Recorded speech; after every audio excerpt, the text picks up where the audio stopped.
আপনাদেরকে চ্যানেলে আবার স্বাগত জানাই। আজ আমি আর একটি নতুন গল্প নিয়ে এসেছি। গল্পটির নাম হলো অলস তোতা পাখি। অনেকদিন আগেকার কথা, একটি বনে একটি গাছে দুটি তোতা পাখি থাকতো। একটির নাম ছিল মিনি আর একটির নাম ছিল মিকি। ওই দুজনের মধ্যে মিনি খুব অলস ছিল, অপরদিকে মিকি ছিল খুব বুদ্ধিমান। মিনি আর মিকি দুজনে একসাথে খুব আনন্দে দিন কাটাচ্ছিল। একদিন যখন মিকি আশেপাশে উঠছিল, তখন সে লক্ষ্য করলো ওই গাছের নিচে একটি লতাপাতা গাছ ছিল। সেটা ওই গাছের সাহায্য নিয়ে উপর দিয়ে উঠেছে।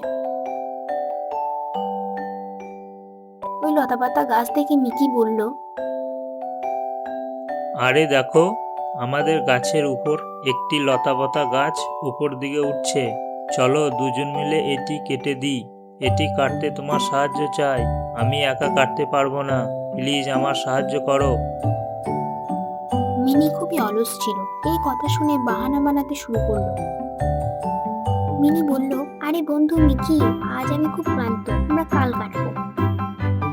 ঠিক আছে মিনি, আমরা তাহলে কালকে কাটবো। একদিন পর মিকি আবার মিনিকে বলল,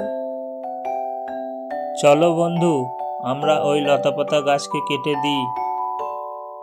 কিন্তু মিনি অলস হওয়ার জন্য আবার একটি বাহানা বানালো এবং বলল, আরে বন্ধু মিকি, আজ আমি লতাপাতা গাছ কাটতে পারবো না, আমার একটি কাজ আছে। ঠিক আছে, তোমার যা ইচ্ছা। এইভাবে আর একদিন চলে গেল, আর এইদিকে লতাপাতা গাছটি খুব তাড়াতাড়ি বড় হচ্ছিল। পরের দিন গাছের কাছে এসে মিকি মিনিকে আবার ডাকলো এবং বলল, মিনি মিনি, দেখো লতাপাতা গাছটি দিন দিন বড় হয়ে যাচ্ছে। এসো আমরা কেটে দিই। যদি শিকারী আসে তাহলে এর সাহায্য নিয়ে আমাদের বাচ্চার কাছে পৌঁছে যাবে। তোমার এত তাড়া কিসের? কোনো একদিন কাজটি করে নেব। মিনি, তুমি বুঝতে পারছো না, এখন এটি খুব নরম আছে। আমরা দুজন মিলে কাটতে পারবো। যদি এটি শক্ত হয়ে যায় তাহলে এটি আর কাটা যাবে না। এইভাবে কিছুদিন হয়ে গেল, আর এদিকে লতাপাতা গাছ বেশ শক্ত হয়ে গেল।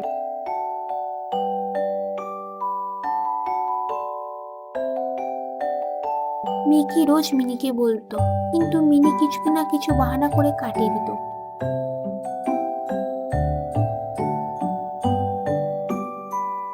এখন মিকি মনস্থির করলো সে তার বাচ্চা নিয়ে অন্য একটি উঁচু গাছে যাবে, কারণ সে জানতো শক্ত লতাপাতা গাছের সাথে শিকারী গাছে উঠে তার বাচ্চাকে নিয়ে চলে যেতে পারে।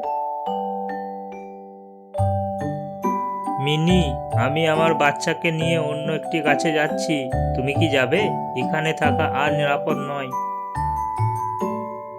মিনি এত অলস ছিল যে সে এই কাজটি কালকে করবে বলে কথা শুনে। সেই সময় এক শিকারীর নজর বাচ্চার উপর পড়ল।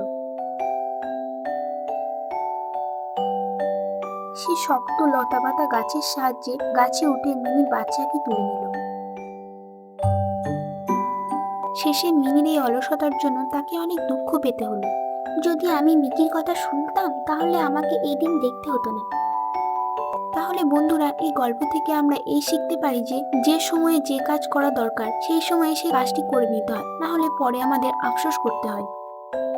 আশা করি এই গল্পটি খুব ভালো লেগেছে আপনাদের। দয়া করে চ্যানেলটি সাবস্ক্রাইব করুন এবং লাইক, কমেন্ট ও বন্ধুদের সাথে শেয়ার করুন। আবার আসবো নতুন ভিডিও নিয়ে। ধন্যবাদ।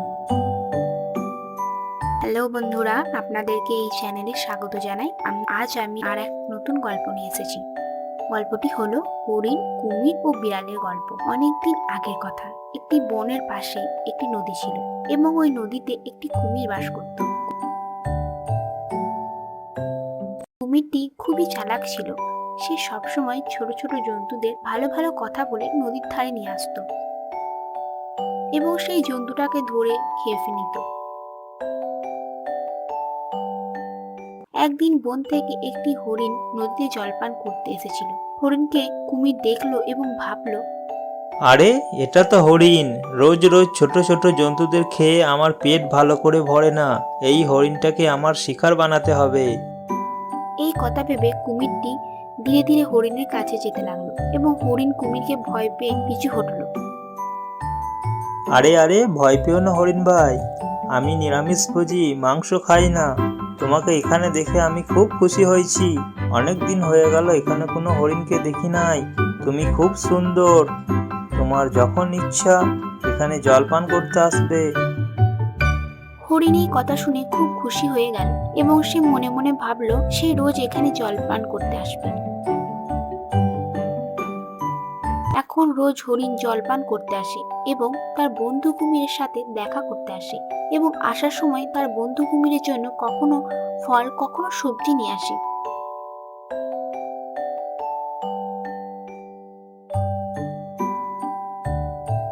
এই দেখো বন্ধু, তোমার জন্য ফল নিয়ে এসেছি। এগুলি তুমি খেয়ে নাও। আমি জানি তুমি নিরামিষভোজী, এই জন্য তোমার জন্য রোজ ফল নিয়ে আসি। অসংখ্য ধন্যবাদ বন্ধু, তুমি আমার প্রিয় বন্ধু। এইভাবেই চলছিল। একদিন যখন হরিণ কুমিরের জন্য ফল নিয়ে যাচ্ছিল তখন রাস্তায় একটি বিড়ালের সঙ্গে দেখা হলো। আরে হরিণ ভাই, তুমি রোজ রোজ এই ফল নিয়ে কোথায় যাও? কে যে রোজ এত ফল খায়? আরে আমার বন্ধু কুমিরের জন্য, ও নিরামিষভোজী সেই জন্য। কি বলছো? ওই কুমিরটা যে পানিতে থাকে? হ্যাঁ, ও আমার বন্ধু, ও শুধু ফলই খায়।